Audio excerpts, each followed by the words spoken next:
Terima kasih buat teman-teman semua yang sudah melayani, tim Praise and Worship, multimedia, soundman, para asyir, kita berikan tepuk tangan buat mereka semua. Mereka yang sudah bekerja keras, datang lebih pagi dari saudara, karena bangku-bangku ini nggak bisa jalan dan menyusun dirinya sendiri. Harus ada orang yang melakukan. Saya ucapkan selamat tahun baru buat saudara semua, dan ini mungkin sudah 4 tahun saya nggak melayani di gereja ini. Karena kemarin sempat kena pandemi juga, terakhir saya melayani masih di tempat yang lama Pak, di Sport Center. Dan senang sekali hari ini bisa ketemu, bertatap muka langsung dengan saudara semua. Kalau ada yang belum kenal atau ada yang lupa, ya, nama saya Jeffrey Rama, saya melayani di Jakarta, di satu gereja namanya NDC. Dan hari ini saya datang seorang diri, karena istri dan anak saya nggak bisa ikut saya hari ini. Kami tinggal di Jakarta dan kami sudah melayani di NDC selama 30 tahun, seumur gereja NDC dari awal gereja mulai, kami sudah mulai membantu sampai hari ini. Saudara-saudara yang dikasih Tuhan, hari ini saya ingin menyampaikan firman Tuhan di ibadah yang kedua, yaitu dengan tema standing firm, berdiri teguh. Menjadi tantangan buat kita di tengah-tengah dunia yang seperti ini, dunia yang ajarannya macam-macam saudara.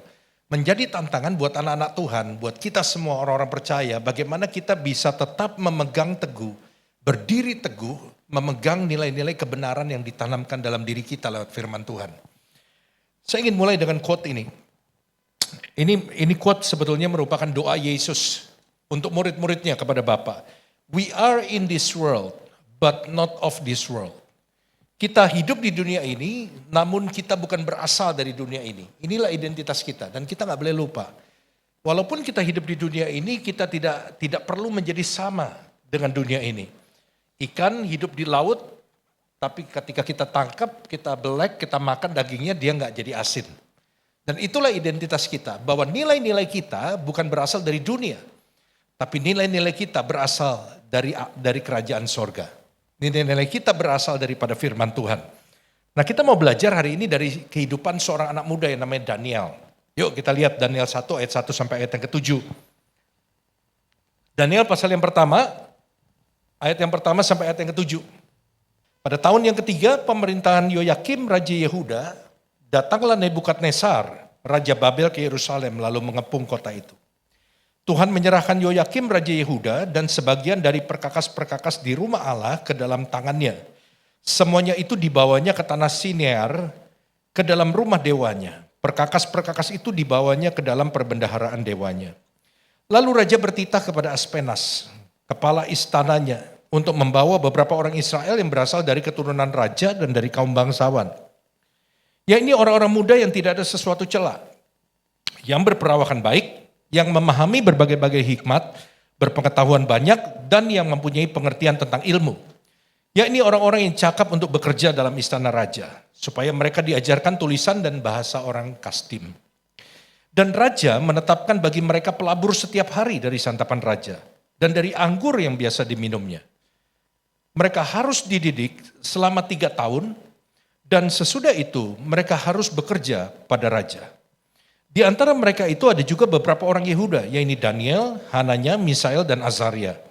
Pemimpin pegawai itu memberi nama lain kepada mereka. Daniel dinamainya Belsasar, Hananya dinamainya Sadrak, Misael dinamainya Mesak, dan Azaria dinamainya siapa saudara?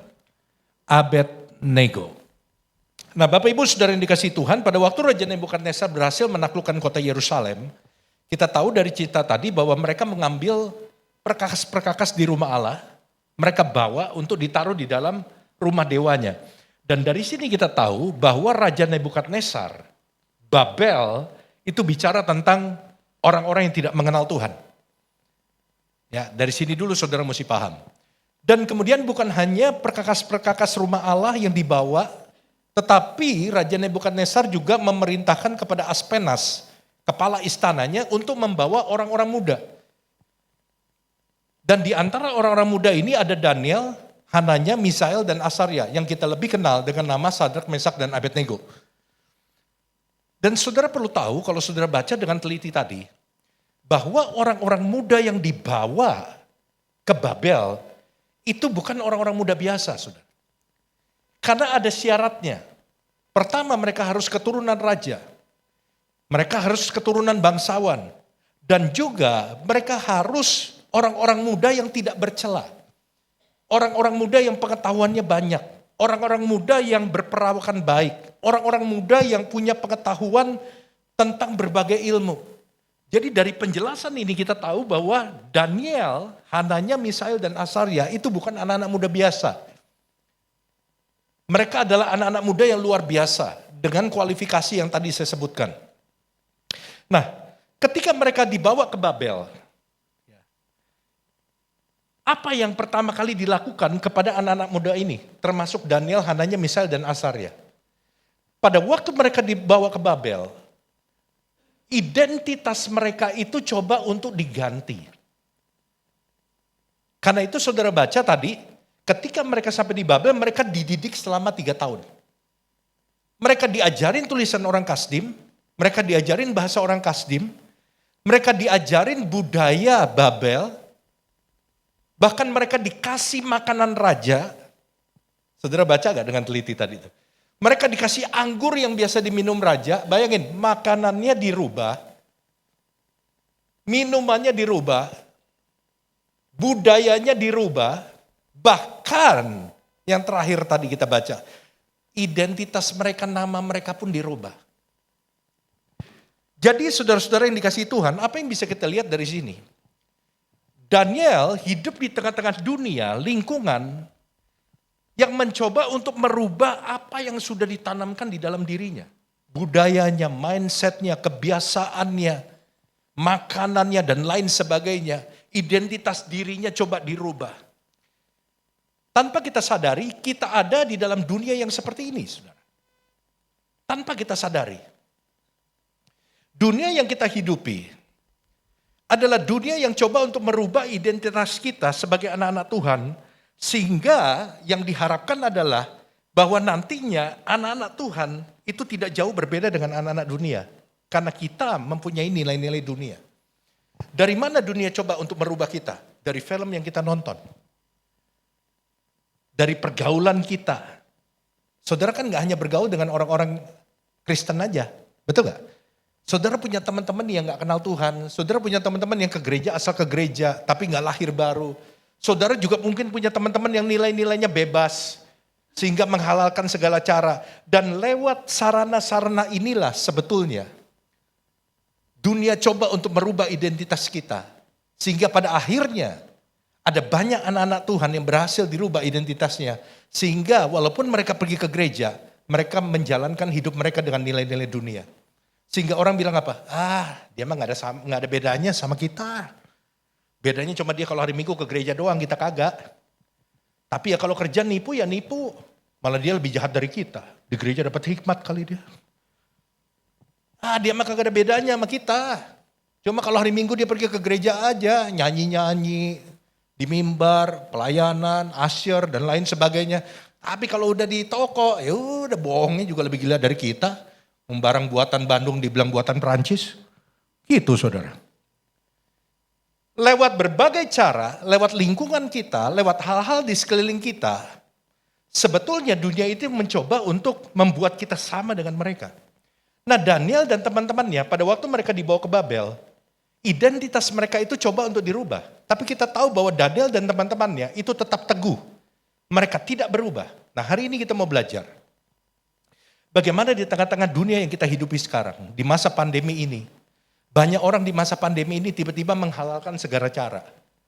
Kalau ditanya kenapa kok lu begitu, lu kan pelayan Tuhan, lu kan udah ikut ke gereja. Ya Tuhan juga ngerti lah demi perut. Banyak orang tiba-tiba berubah. Banyak orang-orang yang tadinya aktif di gereja, tiba-tiba mundur. Betul gak saudara? Banyak ketua-ketua komsel tiba-tiba telepon gembalanya, Pak saya ingin mengundurkan diri Pak, sebagai ketua komsel. Banyak pelayan-pelayan Tuhan tiba-tiba gak datang lagi ke gereja, gak pernah ikut kebaktian lagi. Orang-orang yang tadinya waktu onsite rajin ke gereja, ibadah mulai jam 9, jam 7 dia udah datang. Beresin kabel, bantuin masang alat-alat. Pada waktu gereja gak bisa onsite, banyak yang hilang. Banyak yang hilang dari peredaran. Orang-orang yang dulunya begitu giat sekarang udah gak ada lagi. Mundur dari Tuhan. Menjadi tantangan buat kita hari ini. Bagaimana di tengah situasi seperti ini, walaupun mungkin keadaan saudara dan saya belum berubah, tapi kita percaya satu hari akan berubah. Tapi yang menjadi tantangan adalah bagaimana kita tetap bisa standing firm, tetap kuat. Sampai kita melihat pekerjaan Tuhan dinyatakan dalam hidup kita. Mari kita belajar dari Daniel. Yang pertama, Daniel bisa berdiri teguh, standing firm. Karena Daniel itu punya yang namanya strong foundation. Daniel memiliki fondasi atau dasar yang teguh. Saudara-saudara, dari mana kita tahu bahwa Daniel dan teman-temannya memiliki fondasi atau dasar yang teguh? Orang Yahudi itu punya satu kewajiban yang harus diajarkan oleh anak-anaknya, kepada anak-anaknya, yang merupakan perintah Tuhan. Bahwa orang tua Yahudi itu wajib untuk menanamkan nilai-nilai firman, nilai-nilai Taurat kepada anak-anak mereka sejak mereka kecil. Karena ini merupakan perintah Tuhan, saudara. Karena itu kalau saudara membaca ya sejarah orang Yahudi, bagaimana orang tua Yahudi mendidik anak-anak mereka, itu ketat sekali loh saudara. Jadi di rumah orang tua wajib mengajarkan Taurat. Saudara ngajarin firman gak sama anak saudara? Kalau di rumah. Apa yang saudara ngomongin kalau di rumah? Nah banyak nonton film ya, Netflix ya gitu saudara. Apa saudara kadang-kadang kalau lagi duduk, saudara kasih tahu nilai-nilai firman Tuhan. Kamu tahu gak? Ada orang di Alkitab namanya Yunus. Atau kamu tahu gak? Ada orang di Alkitab yang pernah ditelan sama ikan. Oh, Dedi saya tahu siapa namanya Pinocchio. Bukan saudara. Walaupun sama-sama pernah ditelan ikan saudara ya. Saudara ceritain firman Tuhan gak? Anak-anak saudara yang udah remaja, saudara ngobrol gak sama mereka? Saya membiasakan, anak saya udah umur 13 tahun. Tahun ini 14 tahun, nanti bulan Maret. Kalau ada yang mau kasih kado, saya kasih tahu tanggalnya. Kalau enggak usah nanya. Saudara. Saya menyadari bahwa dia udah remaja. Tiba-tiba banyak hal yang berubah. Banyak hal yang mengagetkan, saudara. Karena itu saya membiasakan memberikan waktu. Baik di rumah, maupun kita pergi berdua. Maminya gak usah ikut, saya sama anak saya. Kayak kemarin saya ajak anak saya makan bakmi, terus kemudian kita ngopi berdua, kita ngobrol. Lagi ngobrol-ngobrol seperti itulah saya menanamkan nilai-nilai. Walaupun saya nggak ngomong pakai ayat segala macam, tapi saya menanamkan nilai-nilai yang dasarnya dari firman Tuhan. Karena kenapa? Karena saya percaya kalau anak-anak itu dari kecil ditanamkan nilai-nilai firman Tuhan, dia nggak bakalan hilang. Dia nggak bakal hilang. Banyak orang tua khawatir, Pak, anak saya mau sekolah di luar negeri, Pak. Gimana ya Pak ya? Nanti di luar negeri kita nggak bisa ngawasin. Gimana ya kalau dia macam-macam gini-gini? Saya bilang sama orang tua yang suka ngomong gitu. Waktu anakmu di Jakarta masih kecil, you nanamin nilai gak? Kalau kamu nanamin nilai-nilai firman Tuhan dari kecil, gak usah khawatir. Firman Tuhan itu yang akan menjaga dia. Dan kalaupun dia mau macam-macam, gak usah di luar negeri. Di Jakarta juga bisa, betul gak? Sudah. Kita kan gak bisa ngawasin kita anak-anak 24 jam. Saya nggak bisa ngawasin anak saya 24 jam, tapi saya hanya percaya bahwa nilai-nilai firman Tuhan yang tertanam dalam dirinya itu menjadi dasar. Roh Kudus akan mengingatkan dia ketika dia mau macam-macam. Bapak kok ngomong bisa yakin seperti itu loh? Karena saya ini produk dari nilai-nilai yang ditanamkan sejak kecil oleh orang tua saya. Saya dari kecil itu disuruh sekolah minggu, saudara. Dipaksa. Bukan hanya disuruh, dipaksa. Untung dulu belum ada Komnas HAM. Dipaksa. Jadi kalau saya hari Minggu gak mau bangun, mami saya itu tukang jahit. Jadi koleksi jarum pentolnya tuh banyak. Jadi kalau saya gak mau bangun, dia pergi ke kamar saya bawa satu jarum, pantat saya ditusuk. Cus. Kalau saya gak mau bangun juga ditusuk, daripada bolong-bolong mending saya bangun. Dan kalau misalnya sekali-sekali gitu ya, saya nggak mau bangun, dia suruh papi saya masuk ke kamar. Jadi saya digendong sama papi saya dalam keadaan tidur, kemudian diceburin di kamar mandi, mau nggak mau kan bangun. Jadi saya dari kecil udah dipaksa sekolah minggu. Dan saya percaya kalau saya hari ini berdiri seperti ini, menjadi hamba Tuhan, itu nggak lepas dari peran guru-guru sekolah minggu yang menanamkan nilai-nilai itu dalam diri saya. Kenapa? Karena saya nggak sepanjang hidup jadi baik, saudara. Kelas 6 SD masuk SMP, wah di situ masa-masa rusak saya. Saudara. SMP kelas 1 sampai kelas 3. Saya menjadi anak terhilang. Udah gak pernah lagi ke gereja, pergi pagi pulang malam, ditanyain sama orang tua, ngapain pergi pulang malam? Ya habis pulang sekolah saya belajar. Begitu terima rapot, merahnya lebih banyak daripada birunya saudara. Saya bohong sama orang tua, pergaulan saya macam-macam. Tetapi pada akhirnya saya percaya bahwa firman yang ada di dalam itulah yang membuat saya kembali kepada Tuhan.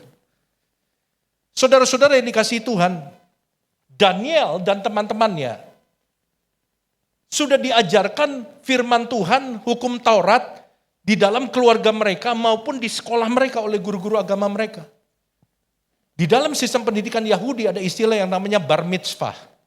Di mana anak-anak yang usia 12 tahun mereka harus menjalankan Taurat sekian ratus butir gitulah saudara.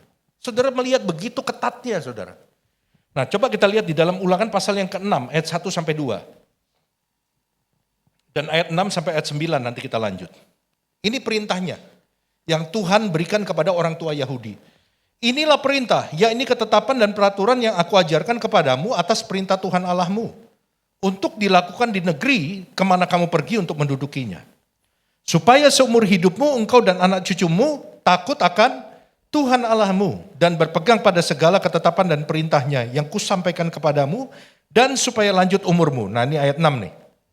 Apa yang kuperintahkan kepadamu pada hari ini haruslah engkau perhatikan.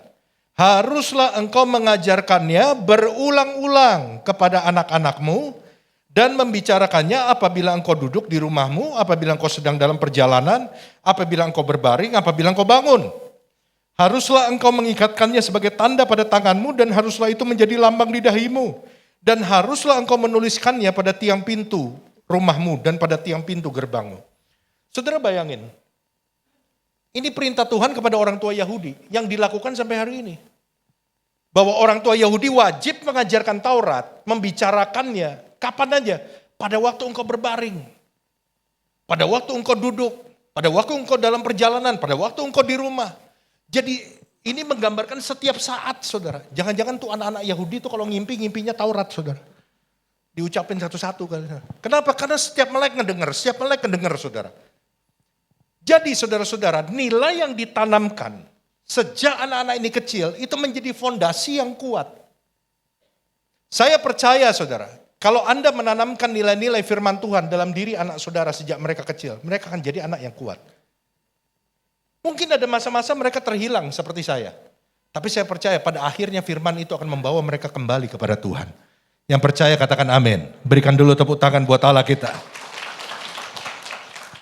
Yang kedua, apa yang membuat Daniel menjadi kuat? Karena Daniel punya yang namanya strong community. Komunitas yang kuat. Saudara-saudara, Daniel bersama dengan orang-orang muda yang lain dibawa ke Babel. Daniel punya teman, pasti. Banyak teman. Tetapi Daniel punya teman-teman inti. Kita tahu bahwa tidak semua orang bisa dekat sama kita. Kita tahu bahwa tidak semua orang kita pilih untuk boleh dekat dengan kita. Kita tahu bahwa tidak semua orang kita izinkan untuk masuk ke kamar kita di rumah. Hanya orang-orang tertentu yang kita pilih. Daniel memiliki orang-orang yang begitu dekat sama dia. Orang-orang yang dia tahu, teman-teman yang dia tahu, bisa mensupport dia, satu hati sama dia, bisa dia ceritakan apapun tanpa orang-orang itu akan menjudge dia dan sebagainya. Dan saudara perlu orang-orang seperti itu. Pertanyaan saya, saudara punya teman dekat gak di gereja ini? Ketika saudara punya masalah, ketika saudara mau didoakan, ketika saudara perlu dukungan, pertanyaan saya, ada gak orang yang kebayang di pikiran saudara bahwa orang ini bisa membantu saya di dalam doa. Orang ini bisa saya ceritain apapun tanpa saya akan merasa tidak aman, insecure. Ada gak orang-orang itu? Saudara perlu orang-orang itu di dalam hidup saudara. Orang-orang di mana saudara bisa terbuka sebebas-bebasnya tanpa harus khawatir bahwa mereka akan menghakimi saudara atau mereka akan membicarakan persoalan saudara di luar. Dan saudara mesti memiliki orang-orang itu. Saudara kita tidak akan pernah bisa kuat sendirian. Karena kita tidak diciptakan sebagai manusia yang hidup sendirian. Kita adalah makhluk sosial yang diciptakan Tuhan. Bahwa kita harus berkomunitas. Para jomblo, saya kasih tahu, Anda tidak ditakdirkan untuk hidup sendirian. Kita perlu orang lain. Dan tahukah saudara bahwa orang lain memerlukan kita? Kalau kita tidak pernah bersosialisasi, bagaimana kita tahu bahwa hidup kita bisa dipakai Tuhan bagi orang lain? Karena itu saya mendorong saudara, saudara mesti punya komunitas yang namanya cool di gereja ini. Kalau saudara ingin bertumbuh, kalau saudara ingin merasa bahwa saudara ingin menjadi bagian dari keluarga di gereja ini, saudara jangan hanya jadi penonton, jangan hanya jadi pengunjung, tapi saudara harus menjadi keluarga di sini. Karena pengunjung datang dan pergi, tapi family will stay. Halo? Kalau saudara ngundang tamu ke rumah saudara, adain pesta, siapa yang membersihkan piring, meja makan setelah pesta? Bukan tamu, karena tamu datang dan pergi. Tapi tanggung jawab, responsible itu ada di dalam keluarga. Kalau saudara ingin punya ikatan yang lebih besar, lebih dalam, saudara ingin bertumbuh di dalam gereja ini, saudara harus menjadi bagian dari gereja ini, saudara harus menjadi keluarga. Tidak cukup untuk datang dan pergi dan ngerusakin bangku gereja doang. Saudara harus punya tanggung jawab di gereja ini. Seringkali saudara, ada banyak jemaat beribadah bersama dengan ratusan orang, tapi dia gak kenal satupun. Dan biasanya orang-orang yang seperti ini, itu adalah orang-orang yang gampang untuk mudah pindah-pindah gereja. Karena dia merasa gak ada ikatan. Dan yang paling cilaka lagi saudara, ketika dia ingin bantuan, dia memerlukan support, dia memerlukan dukungan, dia gak punya orang untuk dia hubungin. Saya sering katakan jemaat seperti ini kesepian di tengah keramaian. Nah biasanya kalau datang ke gereja gak punya semangat. Kenapa? Gak ada yang dia kenal. Datang udah dekat-dekat firman, mepet-mepet ibadah mau mulai, baru datang, pulang begitu firman Tuhan, kelar, doa berkat langsung hilang. Karena gak ada alasan untuk dia untuk stay longer di gereja. Gak ada yang diajak ngobrol. Tapi saya mau katakan beda kalau saudara punya teman di gereja ini. Apalagi temannya banyak. Apalagi temannya doyan makan sama kayak saudara. Wow datang ke gereja semangat, semangat, terpulang mau makan sama dia. Ada yang saudara cari kan. Begitu pulang gak langsung pulang, ngobrol dulu saudara. Dan yang lebih penting lagi, ketika saudara punya teman-teman dekat, ya saudara juga mesti pilih. Ada orang bilang jangan pilih-pilih teman, saya bilang pilih teman. Berteman sama siapa aja, tapi untuk dekat saudara mesti pilih. Karena gak semua orang bisa jadi teman dekat kita. Tapi saudara harus punya orang-orang di mana saudara bisa terbuka seterbuka-terbukanya sama dia, tanpa saudara harus khawatir apapun. Daniel itu punya 3 orang teman yang mendukung dia. Misael, Azaria, Hananya, itu adalah orang-orang yang mendukung Daniel. Sehingga ketika Daniel memiliki masalah, dia cari 3 orang ini. Coba kita lihat di dalam Daniel 2 ayat 16 sampai 18.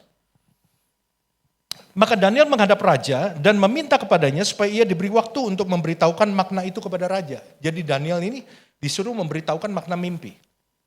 Kemudian pulanglah Daniel dan memberitakan hal itu kepada Hananya, Misael, dan Azaria, teman-temannya. Dengan maksud supaya mereka memohon kasih sayang kepada Allah semesta langit mengenai rahasia itu, supaya Daniel dan teman-temannya jangan dilenyapkan bersama-sama orang-orang bijaksana yang lain di Babel.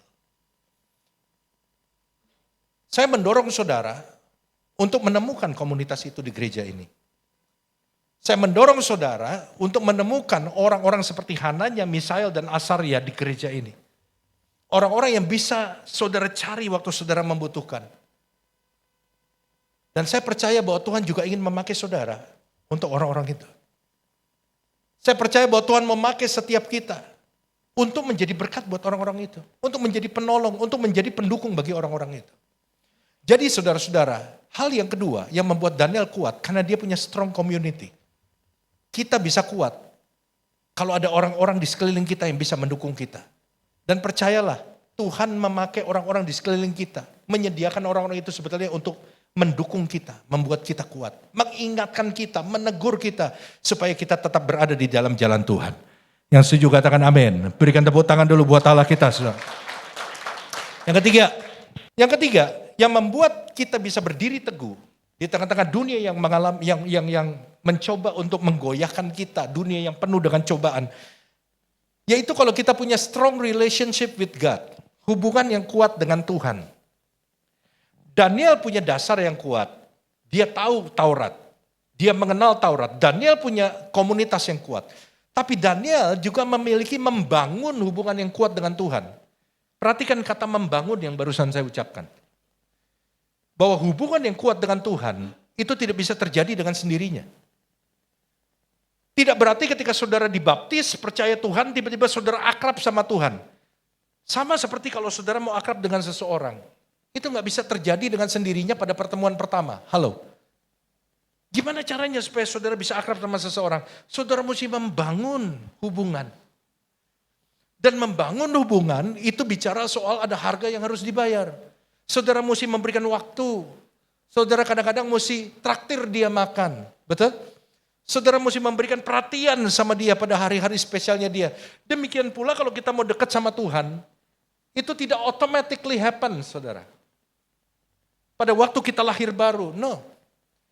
Kedekatan sama Tuhan, perhatikan, itu merupakan hasil daripada sebuah proses yang saudara bangun setiap hari. Kedekatan dengan Tuhan, itu merupakan hasil daripada sebuah proses yang saudara bangun. Bagaimana saudara membangun, itu menentukan seberapa kuat hubunganmu dengan Tuhan.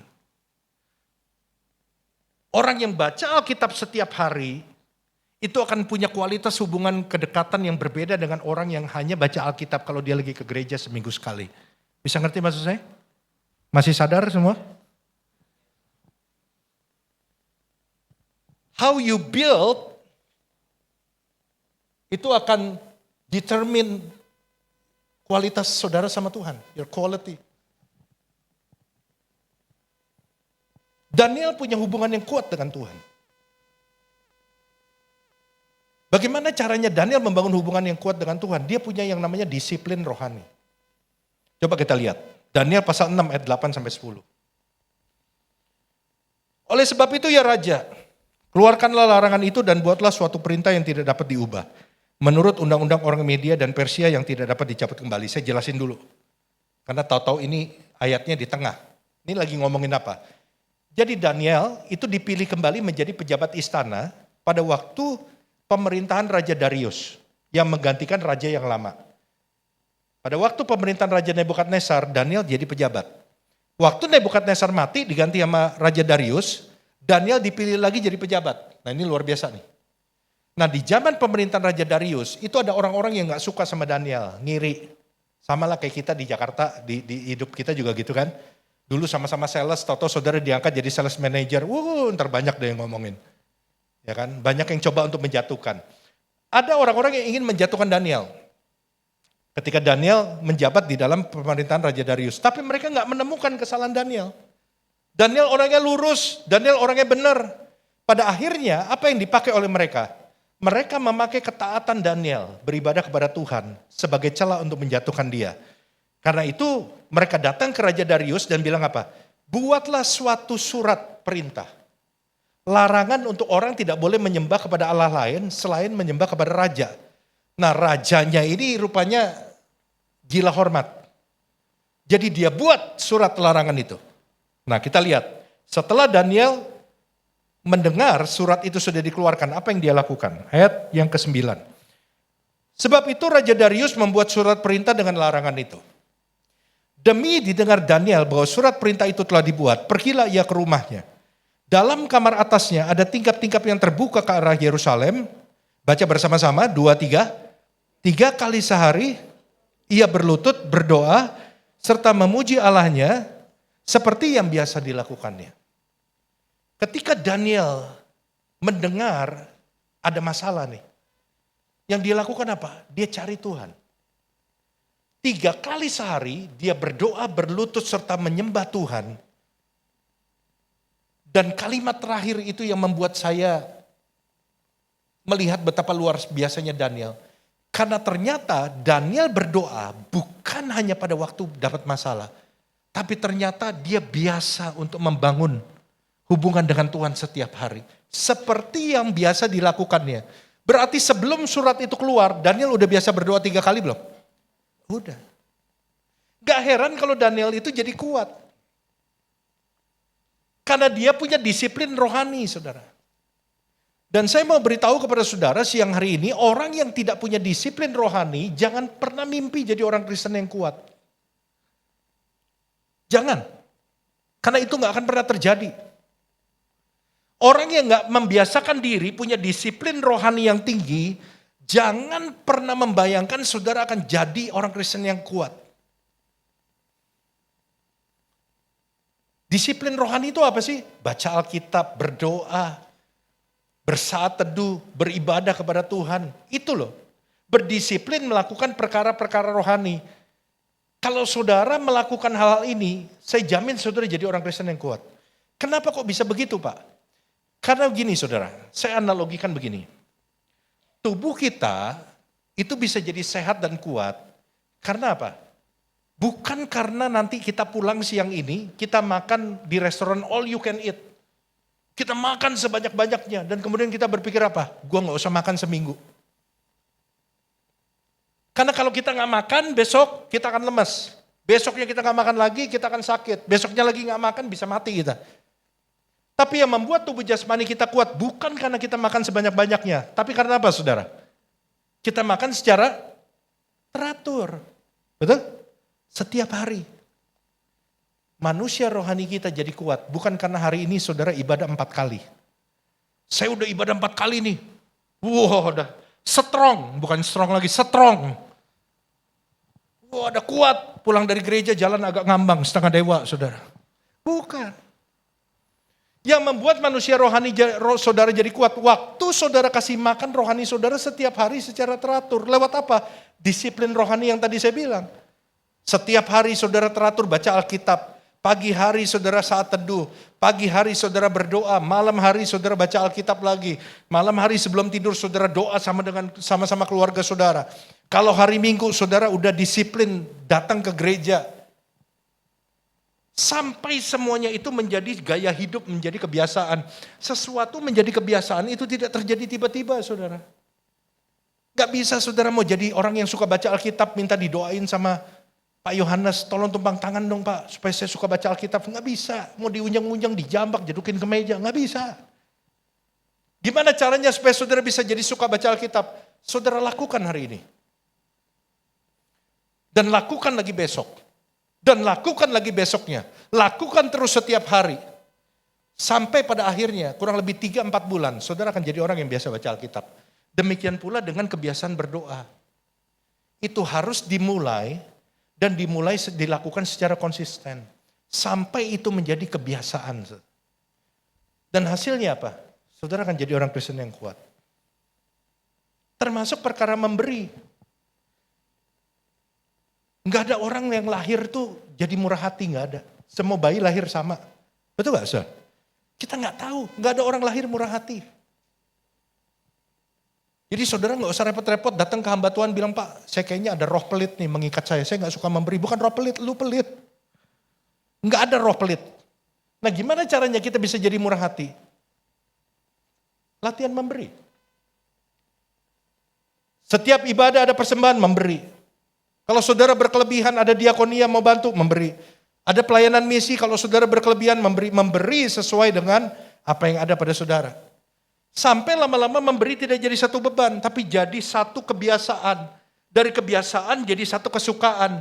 Dari kesukaan jadi satu ketagihan, addicted. Prosesnya seperti itu. Kalau saudara nggak punya hubungan yang kuat dengan Tuhan, saudara akan mudah diombang-ambingkan. Daniel bisa standing firm di tengah-tengah lingkungan seperti itu. Lingkungan yang sama, yang mirip dengan yang kita hidupi. Karena dia punya strong relationship with God. Yang terakhir, yang keempat. Daniel punya yang namanya strong commitment. Komitmen yang kuat. Komitmen yang kuat untuk apa? Untuk mentaati nilai yang dia pegang. Saudara-saudara, kualitas hidup seseorang itu bisa kita lihat bukan karena nilai yang dia punya. Tapi kualitas hidup seseorang itu bisa kita lihat apakah dia melakukan nilai yang dia pegang. Karena banyak orang tahu nilai yang baik, tapi tidak banyak orang yang tahu nilai yang baik mencerminkan itu di dalam perilakunya. Halo. This is two different things. Tahu dan melakukan apa yang dia tahu itu dua hal yang berbeda. Banyak orang tahu, Dari mana tahu? Ya ini yang kita pergi ke gereja kita sama-sama tahu nilai yang baik. Karena saudara diajarin di sini. Tapi pada waktu saudara kembali ke marketplace, melakukan nilai yang baik atau tidak, itu menunjukkan kualitas saudara. Saya yakin pejabat-pejabat itu tahu nilai yang baik. Tahu, peraturan semua tahu. Pejabat-pejabat yang pulang dari luar negeri mesti karantina tahu. Peraturannya tahu, tapi apakah mereka melakukan apa yang mereka tahu? Enggak semuanya. Enggak semuanya begitu. Demikian pula di dalam hidup kita, saudara. Tahu itu belum merubah apapun. Ingat ya, tahu belum merubah apapun dalam hidup saudara. Tapi ketika saudara melakukan apa yang saudara tahu, hidupmu mulai berubah. Tahu itu hanya menambah sesuatu. Tapi yang merubah hidup saudara, ketika saudara melakukan apa yang saudara tahu. Kita semua dengar firman yang sama, tapi itu belum merubah hidupmu. Karena itu setiap kali pendeta doa berkat seringkali dibilang apa? Supaya kami menyimpan, mendengar, menyimpan, dan kemudian melakukan. Karena kita tahu bahwa pada waktu kita mendengar dan menyimpan, itu belum merubah apapun. Itu hanya menambah pengetahuan. Tapi yang merubah adalah ketika kita melakukan apa yang kita tahu. Halo. Daniel 1 ayat 8. Daniel berketetapan untuk tidak menajiskan dirinya dengan santapan raja dan dengan anggur yang biasa diminum raja. Dimintanyalah kepada pemimpin pegawai istana itu supaya ia tidak usah menajiskan dirinya. Tuh, di sini kita bisa melihat komitmen Daniel yang luar biasa. Pada waktu raja mengeluarkan peraturan, semua orang harus makan santapan raja, minum anggur yang biasa diminum raja. Daniel tahu bahwa dia nggak boleh. Apapun resikonya, Daniel berkomitmen untuk tidak menajiskan dirinya. Saudara-saudara yang dikasihi Tuhan, tahukah saudara bahwa setiap kali kita berhasil memegang komitmen kita untuk tetap hidup benar, setiap kali kita berhasil melawan godaan, memegang komitmen kita untuk tidak melanggar firman Tuhan, cinta kita semakin kepada Tuhan akan semakin dalam. Sekali lagi saya mau katakan, setiap kali kita berhasil melawan godaan dan memegang komitmen kita di hadapan Tuhan, berjanji untuk hidup benar di hadapan Tuhan, setiap kali kita berhasil mengatasi godaan karena kita mau memegang komitmen kita, cintamu kepada Tuhan akan semakin dalam. Akan semakin dalam. Ada satu kisah terakhir nih. Ada seorang yang namanya Tim Tebow. Tim Tebow ini adalah seorang American football player yang terkenal di zamannya. Orangnya ganteng dan dia diidolakan oleh remaja-remaja Amerika. Nah, Tim Tebow ini adalah orang yang lahir baru, saudara. Dan dia sudah berjanji sama Tuhan bahwa dia mau jadi Injil yang terbuka. Karena itu setiap kali dia bertanding, dia menuliskan ayat-ayat di pipinya, saudara. Ya, itu bukan nomor buntut, saudara. Itu Efesus 2 ayat 8 sampai 10. Nanti dia bertanding lagi, diganti lagi, saudara. Nah, Tim Tebow pacaran dengan Olivia Culpo yang adalah seorang Miss Universe tahun 2012. Di tahun ini mereka pacaran. Nah, ternyata Olivia Culpo itu adalah orang yang hidup dengan nilai-nilai yang bebas. Bukan orang yang mengenal Tuhan. Beberapa bulan mereka pacaran, mereka tuh dianggap couple of the year. Dream couple, American dream couple. Ya kan? Karena yang satu ganteng, yang satu cantik, saudara. Dan dua-duanya berprestasi. Namun beberapa bulan mereka pacaran, Olivia Culpo kemudian memutuskan Tim Tebow. Diputusin. Wah, geger saudara di Amerika waktu itu. Banyak orang sedih karena mereka tuh broke up, separate, pisah. Dan kemudian akhirnya setelah ditanya-tanya, diselidiki, akhirnya Olivia Culpo mengutarakan kenapa dia memutuskan Tim Tebow. Jadi yang mutusin tuh yang cewek, saudara. Karena apa? Karena Olivia Culpo itu gak tahan sama Tim Tebow. Gak tahannya kenapa? Apakah Tim Tebow itu kasar? Bukan. Karena Olivia Culpo memiliki nilai-nilai yang bebas. Sejak mereka berhubungan, pacaran, Olivia Culpo itu selalu mengajak Tim Tebow untuk tidur bersama. Diajak untuk berhubungan seks seperti remaja-remaja Amerika pada umumnya, pasangan-pasangan Amerika pada umumnya. Kita tahu di negara sana bebas, saudara. Orang bisa tinggal bersama, pacaran dan segala macam. Namun tim Thebaud selalu menolak ajakan ini. Dan itu membuat Olivia Culpo tertekan sehingga dia memutuskan.